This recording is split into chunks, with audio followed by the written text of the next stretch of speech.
Hola, buenas tardes. Mi nombre es María Guadalupe Chávez Rivera. Soy estudiante de enfermería de la Universidad de Tangamanga. Hoy les voy a hablar del RPBI. Antes que nada, ¿qué es eso? Estos son aquellos materiales generados durante los servicios de atención médica que contengan agentes biológicos infecciosos y que puedan causar efectos nocivos a la salud y al medio ambiente. De acuerdo a la norma NON 087, que habla sobre el manejo de RPBI, para un residuo sea considerado RPBI debe de contener agentes biológicos infecciosos. La norma señala como agente biológico infeccioso cualquier organismo que sea capaz de producir enfermedad. Para ello se requiere al microorganismo tenga capacidad de producir daño, que la concentración es suficiente en un ambiente propicio y que tenga una vía de entrada y esté en contacto con una persona susceptible. Los que se consideran residuos biológicos infecciosos son los siguientes. Uno de ellos es la sangre.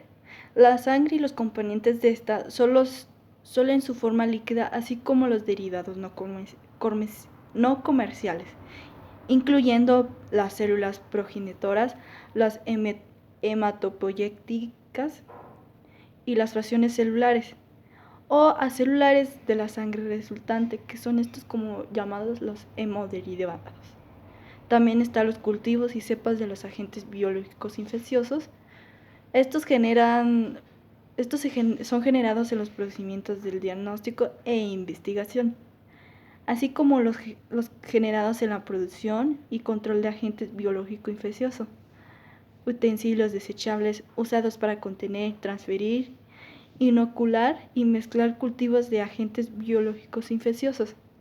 Otra también son los patológicos, que esto es más que nada tejidos, órganos y partes que se extirpan o remueven durante la necrosis, la cirugía o algún tipo de intervención quirúrgica, que no se encuentran en formol, así como que también las muestras biológicas para análisis bioquímico, microbiológico, citológico e histológico, excluyendo orina y excremento, cadáveres y partes de animales que fueron inoculadas con agentes extrapatógenos en centros de investigación y bioeterios.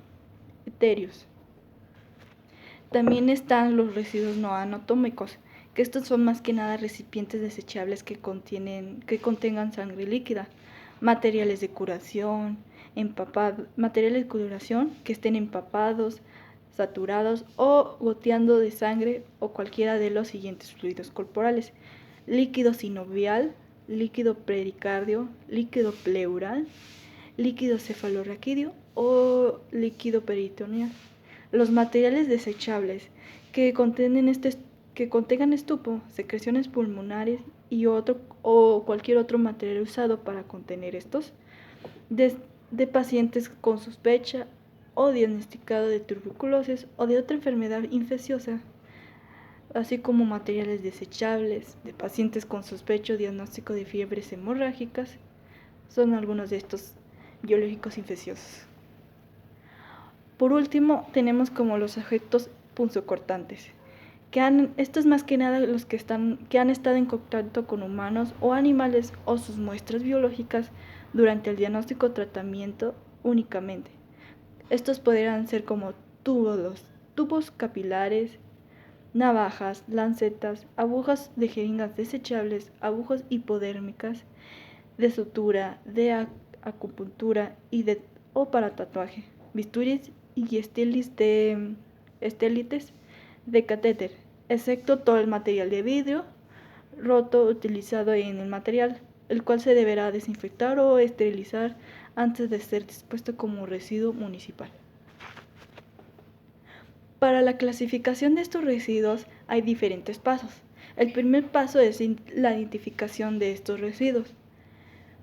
¿Qué se tiene que hacer aquí?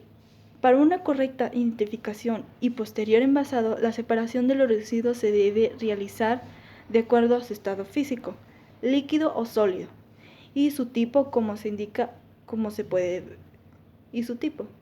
Esto se de acuerdo a los, los que no se consideran residuos biológicos y infecciosos son las torundas y gasas con sangre seca o manchada de sangre. También está el material de vidrio utilizado en el laboratorio, ya sean matraces, pipetas y cajas de Petri. Otros también que no se consideran residuos son las muestras de orina y de excremento para análisis de laboratorio. También no se consideran residuos, tejidos o partes de un cuerpo en forma. También los desechos como pañales, toallas femeninas o condones, etc., que no provengan de pacientes que no sean sospechosos de alguna enfermedad infectocontagiosa, como pacientes traumatizados, mujeres que andan trabajando en parto o algunas de estas enfermedades crónicas degenerativas, no se deben de ser consideradas RPBI. Esto es más que nada en la basura común.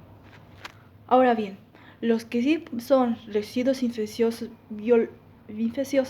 son los objetos punzocortantes, residuos no anatómicos, ya sean gasas, torundas o campos saturados empapados o goteando, líquidos líquidos corporales y secreciones de pacientes con tuberculosis o fiebres hemorrágicas.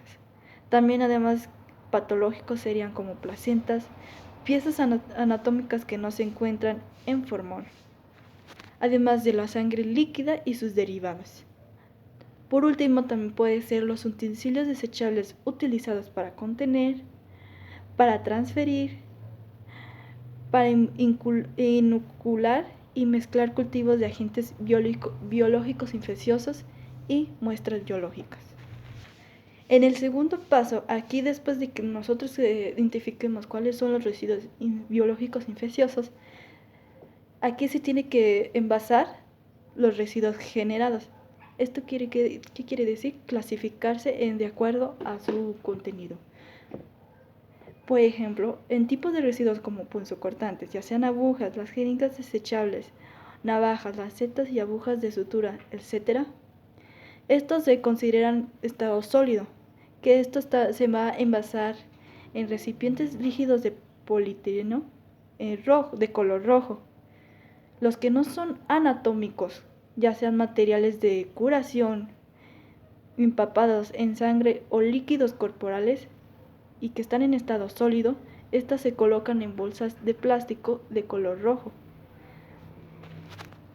Los que sí son patológicos, ya sean placentas, partes de tejido humano o partes del cuerpo, que no se encuentren en formol, que están en estado sólido, estas son colocadas en bolsas de plástico de color amarillo. Materiales desechables usados para el cultivo de agentes infecciosos en estados sólidos se colocan ya sea en bolsas de plástico de color rojo.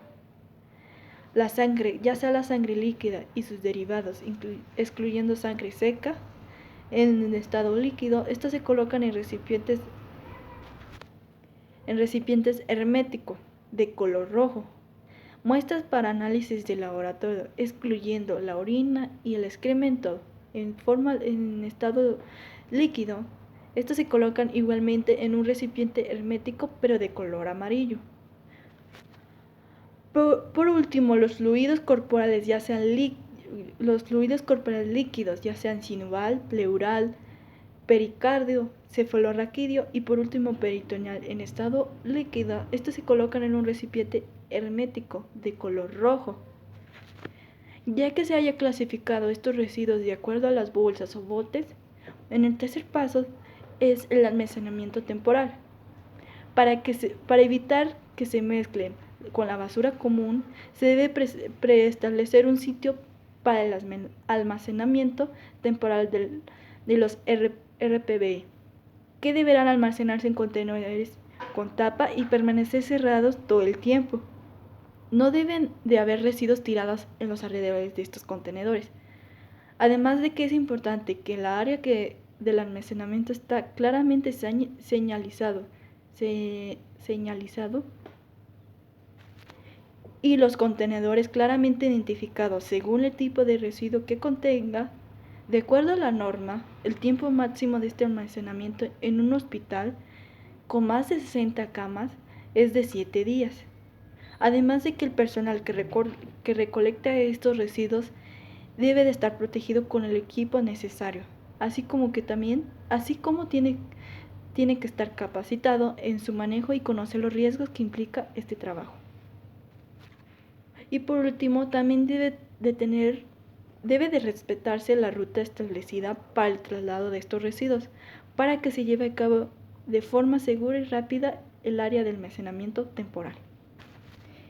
En el último paso, que es el 4, que es transporte externo y disposición final, aquí lo que se hace es que los RPBI que ya han sido tratados dentro del hospital, que sean los procedimientos de desinfección, podrán disponer en los camiones recolectores de basura común. Mientras que los RPBI sin tratamiento deberán enviarse a empresas recolectoras autorizadas. En estos deberán ser tratados por métodos físicos, ya sean físicos o químicos, que garanticen la eliminación de microorganismos patógenos para su disposición final. Esto sería todo por hoy. Muchas gracias por su atención.